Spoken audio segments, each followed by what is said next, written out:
among non-Jews and Jews, of course, but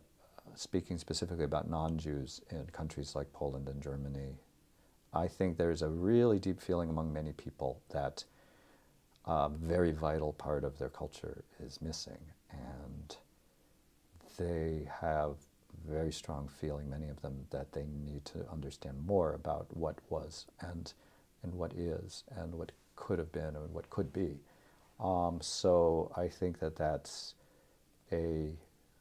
reason for so much interest in Yiddish culture in Europe, and I feel really privileged to be a part of that.